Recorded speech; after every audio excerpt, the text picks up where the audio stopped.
कल मैंने उनका क्लिप सुना, पता नहीं क्या सवाल किया, उन्होंने फौरन वो निकाल के हिंदुओं की किताब का हवाला दे दिया। अबे यार, हिंदुओं की किताबें भी रटी हुई हैं, ईसाइयों की भी रटी हुई हैं, पारसियों की भी रटी हुई हैं, सफ़े नंबर भी रटे हुए हैं उनके।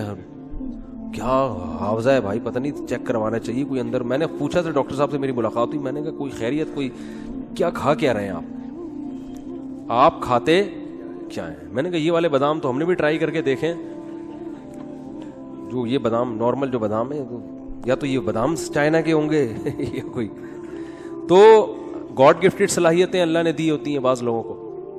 और फिर बड़ी बात डॉक्टर जाकिर नाइक में ये है कि इतना कुछ होने के बाद इंतहाई दर्जे की तवाज़ो है। मैं डॉक्टर साहब से 2 दफा मिला हूं, तो मैंने उनको बिल्कुल एक सादा सा इंसान पाया, नॉर्मल, कोई फूफा नहीं है। हम जब जाके बैठे तो बार बार खुद ही चाय ला के पेश कर रहे हैं, खुद ही खजूर, कभी खजूर आ रही है, कभी छुआरे आ रहे हैं, कभी मिठाई आ रही है, खाएं खाएं। और 2-2.5 घंटे हम ही उठे हैं, इकराम में डॉक्टर साहब बैठे रहे हैं, हालांकि बहुत मसरूफ आदमी है। तो वाइट कलर का कुर्ता शलवार, वो कहते हैं ये जो मैं पैंट शर्ट पहनता हूं ना, ये बैनुल अक़वामी ये लिबास है, ये रिक्वायरमेंट है। वो शलवार कमीज में गैर मुस्लिमों को बंदा समझ में आता ही नहीं है, लेकिन नॉर्मल उनका ड्रेस है कुर्ता शलवार माशाल्लाह आधी पिंडली तक, चाइना वाली जालियों वाली टोपी पहनी होती है, बिल्कुल जैसे एक सीधे सादा एक मुसलमान का लिबास होता है, कोई फूफा नहीं है। तो मेहनत है, काम को हदफ बनाया हुआ है उन्होंने। अच्छा, एक बड़ी खानदानी बात उन्होंने ये की, उनका चूंकि विजन है ना, जिस आदमी का विजन नहीं होता वो कहता है बस दुनिया में जो कुछ करना है ना कर आके निकल लो, बात की देखी जाएगी। उन्होंने अपने प्रोग्राम की रिकॉर्डिंग के लिए करोड़ों रुपए के कैमरे खरीदे हैं कि उनसे बहुत हाई रेजोल्यूशन की वीडियो बने जो अगले 50 साल में दुनिया देखेगी।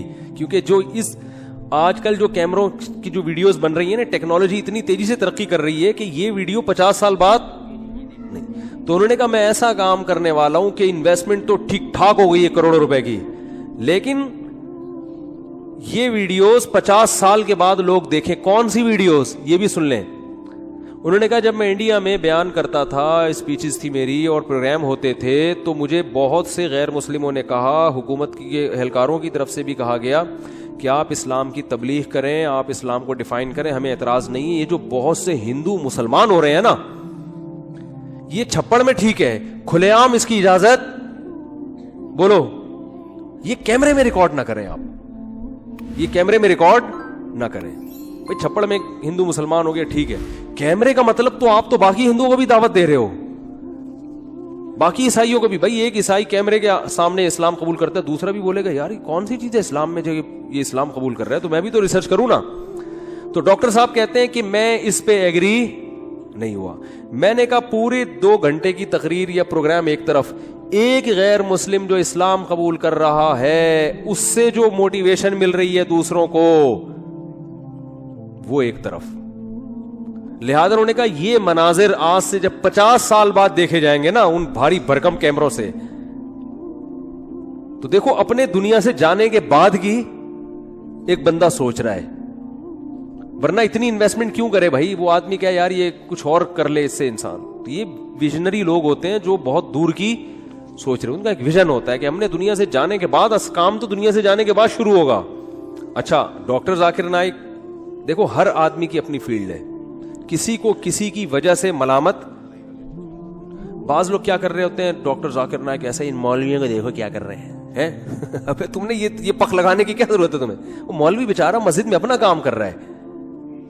देखो अगर मेरी मस्जिद में हमारी मस्जिद के मौलवी साहब ना होते जिन्होंने हमें 30 साल नमाज पढ़ाई, तो सबसे पहले इंसान का लिंक अपने महल्ले की मस्जिद से होता है, वहां से वो इस्लाम सीखता है, बाकी तो बाद में आगे जाता है। सबसे पहले जो इस्लाम का इंट्रोडक्शन होता है ना, वो अपने महल्ले की मस्जिद के इमाम से होता है। तो अगर किसी ने आपको नौरानी कायदा बचपन में पढ़ा दिया या आपको नमाज पढ़ा दी, तो वो भी कम नहीं है।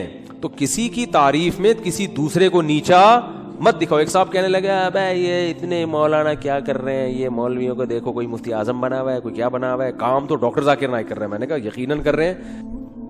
हजरत मुफ्ती तकी उस्मानी साहब की किताबें जो ईसाइयत पर है, डॉक्टर जाकिर नाइक ने वो किताबें पढ़ी हैं और वो खुद भी मोतरफ भी हैं इसके।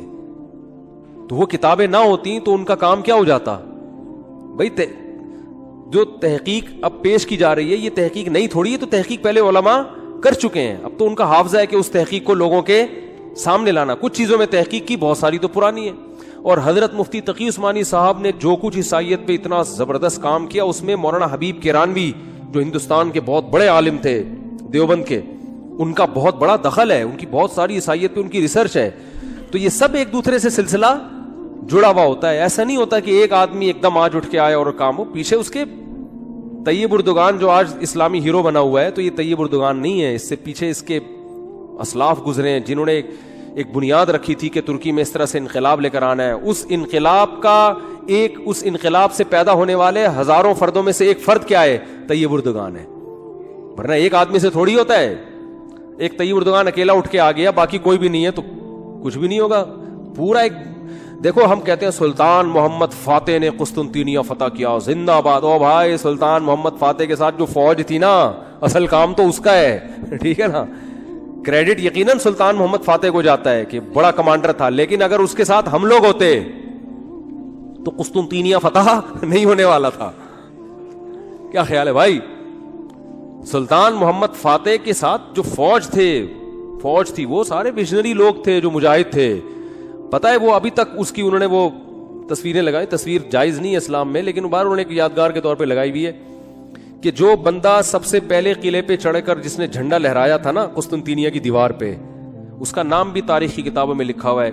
उसने ऐसी बहादुरी की थी कि वहां जो कुस्तुनतीनिया की दीवारों पे ना गर्म खौलती हुई तेल की देगें होती थी, वो रखते थे ताकि जैसे ही कोई सीढ़ियों से किले की दीवार पे चढ़े तो वो देगें उलट दिया करते थे।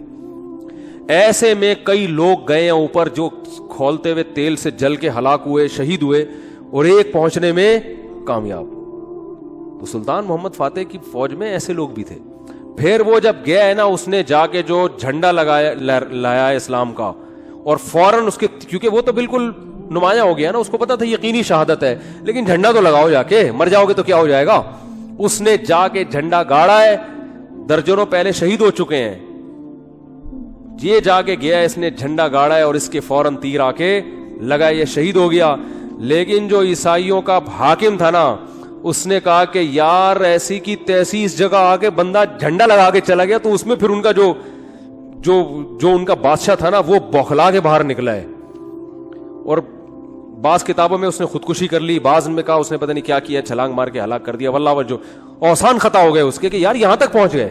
अब इससे मोटिवेशन मिली दूसरों को। अब वो सारे विजनरी लोग थे, अगर वो ऐसे होते कहते ये तो खुदकुशी कर ली है, तीर आगे लग गया, हम तो निकले यार, अब ये कोई जंग है। सारे हो तो, और इसके लिए पूरा एक जो ना विजन होता है, बहुत पहले से इसकी प्लानिंग होती है। तो डॉक्टर जाकिर नाइक तो हमारे सराखों पे भाई, तो हर आदमी की अपनी फील्ड है भाई, लेकिन जो काम है वो तो है ना, वो तो मानना पड़ेगा। जो आदमी जो काम कर रहा है उसको अप्रिशिएट करना चाहिए भाई। खानदानी हमारे यहाँ मनफी सोच बहुत है, जो अच्छा कर रहा है उसमें कीड़े निकालो, क्योंकि आपकी पार्टी का नहीं है।